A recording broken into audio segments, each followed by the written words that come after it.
sinulyapan ni Juancho si Ivana. Matagal-tagal na rin kasi nitong hindi nakitang ganoon kaaliwalas ang aura ng ina. Ivana po, ma'am. Naupo si Ivana sa gilid ng kama at hinagkan sa pisngi ang matanda. You can call me Mama Elena, iha. Buti naman at sumama ka dito. You know, I really miss my daughter Amanda. Kung nakikwento sa'yo ni Juancho, naging mapait ang ngiti ng matanda nang maalala ang bunsong anak. She was a menopause baby. I was 14 na ipanganak ko siya. Ewan ko kung may kinalaman yun sa pagiging matigas ng ulo niya. Kung anong kanyang gusto. Yun ang ginigit-git niya. Ma. Nananaway ang tono at tingin ni Juancho sa ina. Ayaw na ayaw ng binata nang nagdadrama ang ina dahil iyon ang dahilan ng bigla nitong panghihina.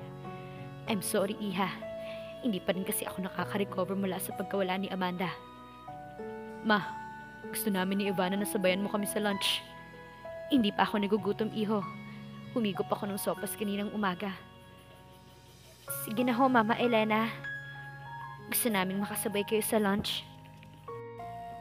May lambing na pag-aaya ni Ivana. How sweet of you, iha. Alam mo, unang tingin ko pa lamang sa'yo, damang ko na makakagaan kita agad ng loob.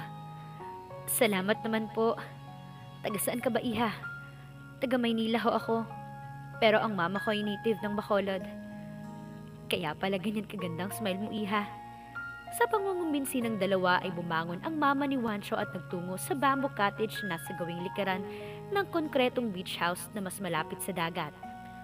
Doon ipinahanda ni Juancho ang masarap na pananghaliang lalong pinaganda ng mga prutas na nakahain, pakwan, mangga at papaya. Magtatagal ka ba dito sa Island Resort, iha? Tanong ng mama ni Juancho kay Ivana habang tumutulong ang dalaga sa pag-aasikaso sa matandang babae. Yes, ma. Magtatagal dito si Ivana. Si Juancho na ang sumagot. Nalipat ang tingin ni Ivana sa binata. Ngunit hindi siya nagprotesta pa sa sinabi nito. Hindi ba't gusto niyang makawala sa mga kamay ni Juancho at bumalik sa mga magulang niya? Pero kay Sander, hindi niya tiyak kung gusto pa niyang bumalik at magpakasal sa lalaki. Pagkatapos ng pananghalian ay masaya siyang nakipagkwentuhan sa ina ni Juancho habang kausap ng huli ang ilang tauhan sa Island Resort. Hindi ko alam kung nakwento na sa iyo ni Juancho ang tungkol sa kapatid niyang si Amanda. Medyo ho, Mama Elena. Pero wag na nating pag-usapan yun kung madedepress lang kayo. Kwentahan niyo na lang ho ako tungkol sa masasayang parte ng buhay niyo. Halimbawa ay tungkol sa iba niyo pang anak. May isa pa akong anak na lalaki. Ang eldest ko ay nakabase sa Los London. Si Juancho ng pangalawa ay mas naaasahan sa kanyang papa sa iba pang negosyo ng pamilya. It's like a cross of his girlfriend. Hindi nakatutok ang buong panahon niya sa mga responsibilidad na iwan ng kanilang papa. Nakita mo ba sa living room mga trophies ni Juancho, iha? Naging MVP siya ng aktibo pa sa basketball during his college days. He was a consistent honorarium student kahit nung nasa elementary pa lamang siya at high school. He graduated magna cum laude sa Ateneo. Nasurpresa si Ivana sa mga narinig. Guwapo ang lalaking may disposisyon at intelihente pero hindi mayabang. Mabilis siyang humanga sa mga lalaking may page ang utak. Iyong sariling utak ang kailangang gamitin para maging powerful, hindi ang impluwensya. Hindi ang kayamanang hindi siya ang naghirap katulad ni Sander na dahil sa pera ay tatalikuran ang prinsipyo at mga binitawang salita. Tinapunan niya ng tingin si Juancho na nakalingon sa kanila ni Mama Elena. Nagkamali nga siyang paghuhusga sa pagkatao ni Juancho nang pagbintangan niya itong kidnapper. Mabuting tao pala ito. Hindi kasing arogante at antipatiko na tulad ng una niyang impresyon niya rito. Kung masamang tao ito, sa 2 araw na nasa yate silang dalawa, kaya siya nitong gawa ng masama. Pero heto siya at itinuring na importanteng bisita. Iyong kapangahasan nito nang hagkan siya'y hindi naman talaga niya itinuturing na kasalanan. Ang totoo, she enjoyed it. Nalibang si Ivana sa pakikipag-usap sa ina ni Juancho. Inilibot siya ng binata sa Island Resort kasama si Mama Elena na naka-wheelchair. Mukhang nag-enjoy si Mama sa company mo. Saad ng binata. Hindi ko alam kung anong magic ang dala mo at parang nabuhay yung sigla niya. Hindi ba niya tinatanong kung sino ako? Ang buong akala niya ay girlfriend kita. Anong sabi mo? Pinaniwala ko si Mama na may relasyon tayo. Ha? Bakit hindi mo sinabi ang totoo? Ayokong masirang mood ni Mama. Kinagaanan ka niya agad ng loob. Yun ang nararamdaman ko. Kung pwede, may hihilingin akong pabor sa'yo. Rosette, ayoko makahalata si Mama, kaya please, wag na wag kang magkakamaling sabihin sa kanyang tunay na sitwasyon na kinuha kita. Agad siyang tumango. Ano bang kapangyarihang taglay ni Juancho para mapasunod siya ng ganito? Inistima ni Juancho ang espesyal na bisita na si Ivana sa kanilang island resort. Kinagabihan, matapos ang hapunan ay niyaya siya ng binata sa porch. Nasa iyo ang pagkakataong humingi ng tulong sa pamilya mo at sa mga otoridad. Bakit hindi mo ginawa? Seryosong tanong ni Juancho. Subdued ang liwanag na kinaroroonan nila bukod sa panagtatago ang malaking bahagi ng buwan sa likod ng mga ulap. Napakihirap yata ng tanong ni Juancho kaya hindi agad nakaapuhap ng sagot ang dalaga. Nakiusap ka, hindi ba? Para sa mama mo? Pero sobra-sobra ang chance na makatakas ka sa akin. Nagbabaka sakali pa rin akong kikilos si Sander. Gusto kong makaharap kayo para makita ko kung paano siya magpaliwanag ng side niya. Kung talagang totoong akusasyon sa kanya at upang matunayan kung sinabi mong pagkatao niya na hindi ko lubos na kilala. Kumulog, kumidlat. Maya-maya'y umihip ang malakas na hangin kasunod ang pagbagsak ng ulan. Huli na para umiwas ang dalawa. Parehong nabasa ang mukha nila dahil sa papasok na ulan at tinangay ng hangin. Nagkatawanan pa sila matapos haplusin ang tubig ulan sa kanilang mga mukha. Matapos kapo magpalit ng nabasang damit ay nagkape ang dalawa sa living room. Saka tinuloy ang kwentuhan. Magpapakasal ka pa ba kay Sander? Tanong ni Juancho. Nagkibit ng balikat si Ivana bago humigop ng kape. Hindi ko alam.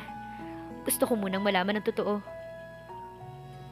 Kung sakaling dadamay kita, pero simula mo pa lang, wala naman akong planong masama sa'yo. World lang ako kay Mama at hindi parehas lumaban ng boyfriend mo. Kaya iniisip kong kunin kita. Hindi ka ba natatakot na pwede ka rin kasuhan at makulong dahil sa pagkuha mo sa akin? Idedemanda mo ba ako? Hindi sumagot si Ivana. Pagkuway nahuli niya ang matamang titig ni Juancho sa kanya nang mapansin niyang umisod ito papalapit sa kanya ay muling bumilis ang timok ng puso niya. Kinuha ng binata mula sa kamay niya ang tasa ng kape at unti-unting lumapit sa kanya. Hindi siya nagtangkang iiwas ang mukha kay Juancho. Mistula siyang na-freeze at hinintay ang paglapat ng mga labing sa binata sa kanya. Ang kamay nitong humaplos sa braso niya ay lalong naghatid ng libong voltahe ng kuryente sa kanyang katawan. Wala sa loob na napapakit na lamang ang dalaga. Andaman niya, naghahanap ng response ang halik ni Juancho. Nang gabing iyon, habang nakahiga sa guest room si Ivana, nahati na ang kanyang puso at isip. Papakasal pa ba siya kay Sander? Ginulantang si Ivana kinabukasan ng komosyon sa isla. Ivana, lumabas ka riyan. It's over, honey. You're safe now. Boses iyon ni Sander na lumakas dahil sa megaphone na gamit nito. Napatakbo siya sa labas at inabutan niya ang takbong hawak ng mga pulis si Juancho habang nakaposas. Nagkatipon ang karamihan sa mga tauhan sa island resort. Ganon din ang ilong turistang naroon dahil sa pagdating ng maraming pulis. Papasok na rin sa bahay si Sander nang makita siyang sumungaw ng pinto. Agad siya nitong sinugod ng yakap. Anong ginawa niya sa'yo, honey? Sinaktan ka ba niya? Sa halip na sumugot ay tinulak pa ni Ivana si Sander nang makita niyang halos itulak ng mga pulis si Juancho. Saan niyo dadalhin si Juancho, Sander? Saan sa palagay mo? Dinadalang mga kidnappers. Pasalamat nga siya at ganyan lang ginawa ko. Mainit ang tauhan ko pero naawat ko sila. Tinakbo ni Ivana ang kinaroroonan ni Juancho. Nagsugat ang bandang kilay nito. Oh gosh, anong ginawa nila sa'yo? Ivana, si Mama please. Baka magka-nervous breakdown na naman siya. Sumama ka ng maayos kina Sander para hindi niya malamang nagkakagulo. Ivana, bakit kinakausap mo pang lalaking yan? Come on, maghaharap tayo ng formal sa reklamo laban sa lalaking yan. Sander, please. Bakit hindi mo sila bigyan ng karapatan sa anak ni Amand? In the first place, bakit nagawa mong kunin sa sarili mong anak? Hindi sumagot si Sander. Hinawakan siya sa kamay at iginiya papunta sa helicopter na naghihintay sa kanila. Answer me, Sander. I know everything about Amanda. Bakit hindi mo sagutin si Ivana, Sander? Bakit niloko mo siya by playing innocent? Bakit hindi mo ipakilala ang sarili mo sa babaeng pakakasalan mo? Sabi ni Juancho. Ivana, huwag kang makinig sa lalaking yan. Let's go. Hindi pa tayo tapos, Diaz. Hindi ako titigil hanggat di mo inaamang kinuha mo yung pinagkait ng anak ni Amanda sa amin. Sa galit ni Sander ay hinarap ni Wancho at itinutok ang armas nito. Sander, no! Mabilis na awat ni Ivana. Nakaalpas si Wancho sa dalawang pulis at nagawang bigyan ng sipa si Sander. Muli pa sanang sisipain ni Wancho ang napaupong binata, ngunit napulot nitong muli ang armas at umakmang kakalabitin na ang gatilyo. Napakasama mo, Sander. Hindi kung sino lang ang kapatid ko. Nagbabaga sa puot ang mga mata ni Wancho na mabilis na pinigil ng dalawang pulis sa braso. Mabilis namang inawat ni Ivana si Sander sa muntik ng pagpapaputok ng armas. Come on, Ivana. Let's get out of here. Let's go bago pa masirap ang nalalapit nating kasal. Sander, huwag mo ipakulong si Wancho. Wala naman siyang kasalanan. Sabi niya sa nobyon ay kinasalubong ng mga kilay nito. You don't know what you're saying, Ivana. Kinidnap ka ng lalaking yan. Alin sa dalawa? Nagkaroon ka ng shock o na-brainwash ka ng lalaki na yan? Natigilan si Ivana. Paano ba niyang ipagtatanggol si Wancho sa lalaking nakatagda niyang pakasalan? Paano ba niyang ipapaliwanag dito ang daming ipinakilala sa kanya ni Wancho? Bakit hindi mo ako sagutin, Sander? Totoo bang inanakan mo lang si Amanda dahil kailangan mo ng anak para makuhang mamanahin mo? Tanong ni Ivana habang lulan sila ng chartered plane na pag-aari ni Don Facundo Diaz. Alright. Inaamin ko nagkaroon kami ng relasyon ni Amanda na yun. At nagkaanak? Matagal bago sumagot si Sander. Sinuntok ito ni Ivana sa balikat. Bakit hindi mo aminin sa aking anak ni Amanda si Miguel? Sa halip na sagutin ng tanong ay iniba ni Sander ang usapan. Sinaktan ka ba niya? Anong ginawa niya sa'yo? Siniyasat pa kunwari ni Sander ang katawan niya kung may galos siya. Bakit hindi ka makasagot, Sander? Dahil itong maisinalaysay sa akin ni Wancho? Oo, at yun ang dahilan kung bakit ayokong ibigay sa kanya si Miguel. Ang anak kong hinihingi niya. Mahal mo ba si Miguel? O kinailangan mo lang existence niya para sa mamanahin mo? Bakit ba paano nakikisimpatya ka pa sa lalaking yun? Matiim na tinitigan ni Ivana si Sander. Hindi niya ako kinidnap. Kaya kung ako sa'yo, Sander, patahimikin mo lang si Wancho. Aminin mong anak ni Amanda si Miguel at bigyan sila ng karapatan sa bata. Matagal bago lumabas sa bibig ni Sander ang iniisip nito. Okay, kung talagang walang ginawa siyang lalaking yun, huwag na nating hayaang kumalat pa ang ekskandalong ito. Malaking kahihiyan dahil kakasal na tayo. Baka isipin ng lahat na nakuha ka ng lalaking yun. Ako nang bahala magparusa sa lalaking yun. Anong gagawin mo? Ipapatapos mo si Wancho? Ako nakakaalam ng gagawin ko. Nung malay ko kung talagang hindi kanya nakuha. Hindi nangimi si Ivana na sampalin si Sander. Akala ko'y kilala na kita, Sander. What do you mean, Ivana? Nakakapanibago ka. Bakit ba nagkakaganyan ka matapos kang maagdak ng lalaking yun? Dahil siya nagmulat ng mga mata ko. Kung ayaw mong maniwalang walang ginawang masama sa akin si Wancho at kung inaalala mong sarili mong kahiyan, madali lang yun, Sander. Huwag na nating ituloy ang kasal. Ivana. Patda ang binata sa narinig. Pinagtapat din ni Ivana sa mga magulang ang totoong nangyari sa kanya. Kailangang idemendang lalaking yun. Galit na sabi ng daddy niya. Dad, hindi niya ako sinaktan. Naisip lang niyang gawin yun dahil nakala niyang maalarma si Sander at bibigay hinihiling niya. Pero kinuha ka niya. Hindi siya masamang tao, Dad. Pero nalagay sa panganib ang... Please, Dad. Pakiusap niya. Nagkatinginan ang mami at daddy niya. Hindi nagkaroon ng sapat na lakas ng loob si Ivana na sabihin sa mga magulang ang gumugulo sa isip niya ng mga sumunod na araw. Si Wancho ang umuuko pa sa isip niya sa mga gabing hindi na siya makatulog. Gumawa siya ng paraan para matawagan ito ngunit wala ito sa island resort. Iniluwas daw sa Maynila ang mama nito. Nag-aalala siyang baka kung ano ang gawin ni Sander dito and at the same time, gusto niyang marinig ang boses nito. I miss him. Nang sabihin niya kay Sander na atras na sila sa kasal nila'y hindi iyon tinanggap ni Sander. Masama lang loob mo sa akin, Ivana. Bakit natiis mo ko? Bakit hindi mo pinagtapat sa parents ko na tinangay ko ni Wancho? Ayoko mag-alala sila. Kumikilos ako ng tahimik para matrace kung nasan ka para maligtas kita sa lalaking yun. Nahulog sa malalim na pag-iisip ang dalaga. Ivana, hindi na natin pwedeng iurong ang kasal. Malaking kahihiyan to. Gusto mong ituloy yung kasal dahil sa inaalala mong kahihiyan mo? Of course not. Gusto kong matuloy yung kasal dahil mahal kita. Ikaw lang ang babaeng minahal ko ng ganito. Believe me, itutuloy kong pagpapakasal ko. Kung pagbibigyan mong request nila. Bigyan mo sila ng karapatan sa anak ni Amanda. Ivana, bakit hinihiling mo sa akin to? Anak ko si Miguel, pero anak din yun ni Amanda. Ivana, huwag kang makipagsimpatya sa kanya. Baka nakakalimutan mong ginawa niya sa'yo. Kung hindi kita nailigtas, baka kung ano nangyari sa'yo. Gusto ko nga tapusin ng lalaking yun. Pakikiusapan ko mga bata ko. Masyado tayong binulabog ng lalaking yun. Napaahon si Sanders sa kinauupuan. Nagtagi sa mga bagang. Naalarma naman si Ivana. Ngayon lamang niya nakitang nagalit ng ganito si Sander. Nakikita ba niya ang bahagi ng pagkatao nito na hindi niya kilala? Kung totoo ang sinasabi ni Juancho tungkol sa kasamaan ni Sander na hindi nakahantad sa kanya, hindi malayong ipatapos nito si Juancho. Sander, please. Patahimikin mo na lang siya. Wala siyang ginawang masama sa akin. Kalimutan na natin ang nangyari. Papakasal na ako sa'yo. Nang sumunod na mga araw ay hindi pa napasyal sa bahay ni na Ivana si Sander. Abala raw ito sa pag-aasikaso sa mga detalye sa kasal nila at sa iba pang importanteng bagay. Hindi na rin siya pinalabas ng daddy niya. Kung lumalabas man siya ay may bodyguard na siya at itinalaga si Sander. Para tuloy siyang presidential daughter na kailangang bantayan at alalayan.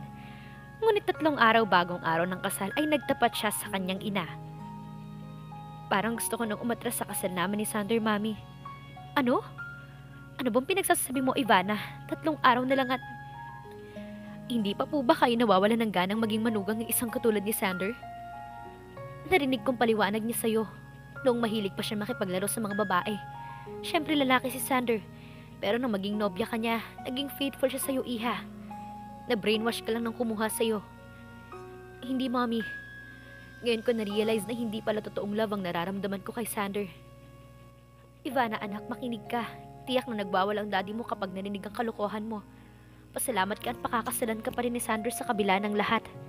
Natigilan ang dalaga.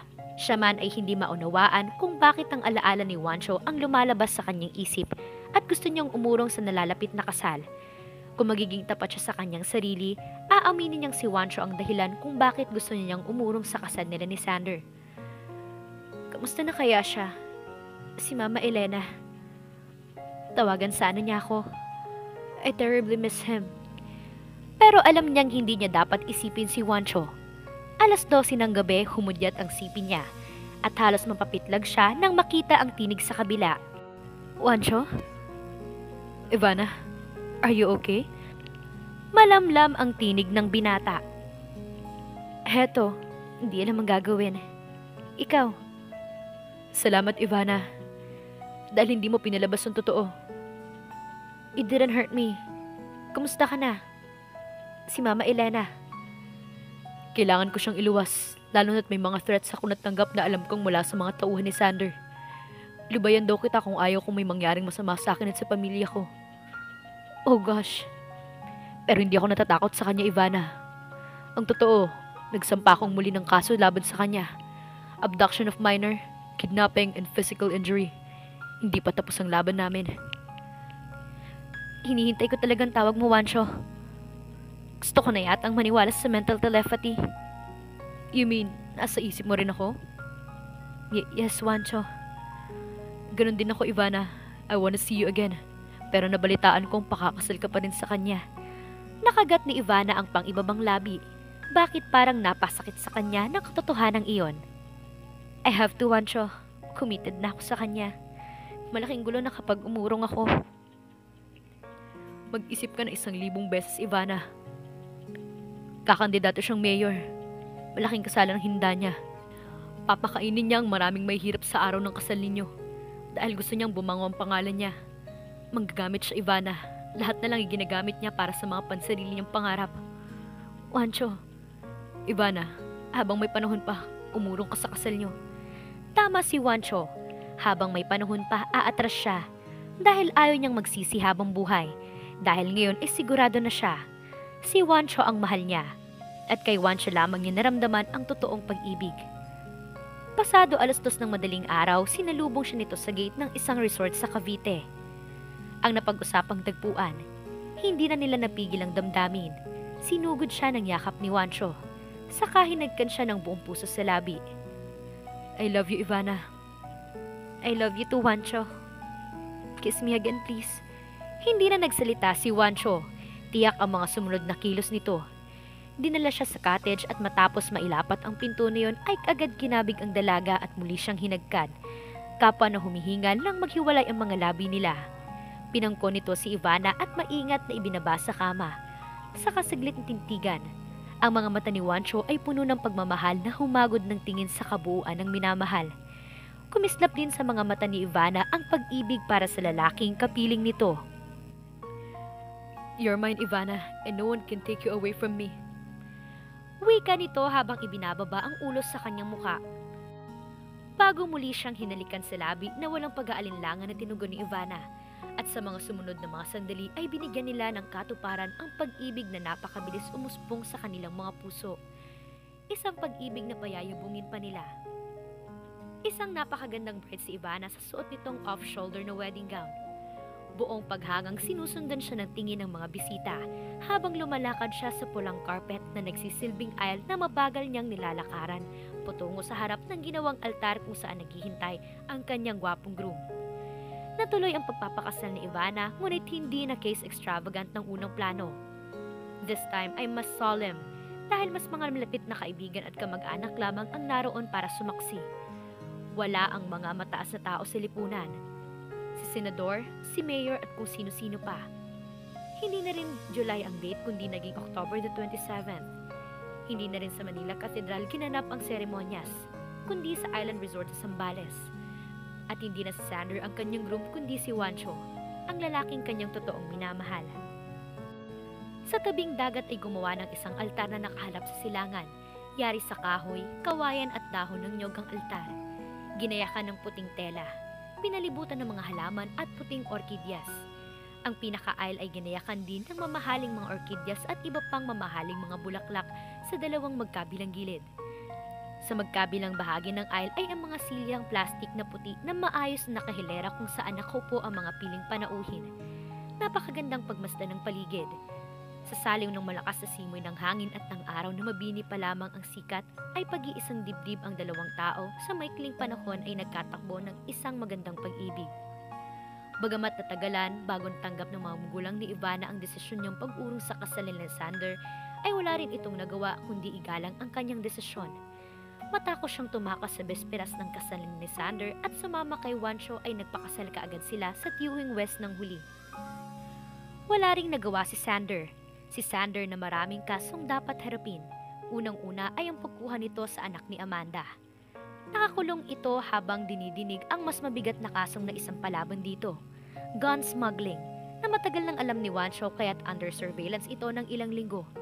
At nang makukuha ng matibay na ebidensya ang mga otoridad laban dito, ay nadampot ito ng mga otoridad. Noong hindi pa nito nakukuha ang kanyang mana at nagsimula na itong nag-smuggle ng mga armas. Nakuha na ni Wancho ang katarungan para kay Amanda. Nanalo din sila sa petition for custody sa kanyang pamangkin na kinuha ni Sander. "Sana'y hindi nagkamaling desisyon ko, Wancho," sabi ng daddy ni Ivana nang iabot ang kanyang kamay sa groom. "Iyon ang sisiguraduhin ko sa inyo, Dad." Nakangiting pakli ni Wancho matapos magmano sa bibyanin. Saka nagtuloy ang dalawa patungo sa altar. Sinulya pa ni Ivana ng tingin si Mama Elena na magandang maganda sa suot nitong off-white gown na may laces na lavender sa gawing laylayan. Malaki ang isinigla nito sa mga nagdaang linggo. Masayang masaya ang aura nito. Parang biglang lumakas. "I love you, Ivana," bulong ni Wancho sa kanyang bride habang hinihintay na magsimula ang seremonya. "I won't let anybody come between us." Kung bawiin ako sa'yo ni Sander, hindi niya magagawa yun. "I love you too, Wancho. I can't imagine my life without you." "Di ka kaya magsisi?" "Hindi, Wancho. Alam ko magiging maligaya ako sa piling mo." Pinisil ni Wancho ang palad niya. "Gusto ko nang mahalin ka pa noon. Masyado ka namang apurado." Natawa ng marahan si Wancho. "Hon? Yes, my lovely bride." "Hindi mo pa sinasabi sa akin kung saan tayo mag-honeymoon." Ngumiti ng may kapilyuhan si Wancho. "Sa yate, ipinahanda ko na yung mga tauhan ko kahapon pa. Handa na yun para sa mahabang paglalayag. Pinalagyan ko ng pang-isang buong supply na pagkain, inumin and everything that we need. Dahil pupunta tayo sa pinakamalayong isla sa Pilipinas. Para magsigaw ka man walang makarinig sa atin." Hinampas ni Ivana sa balikat ang kanyang asawa. Napakasaya niya ng sandaling iyon. Hindi niya akalain na sa maikling panahon ay makikilala niya ang totoong lalaki na mamahalin niya habang buhay. At dito na po nagtatapos ang ating kwento. Sana ay muli ninyo akong samahan sa mga susunod na series na nais kong ibahagi sa inyong lahat. Maraming salamat po.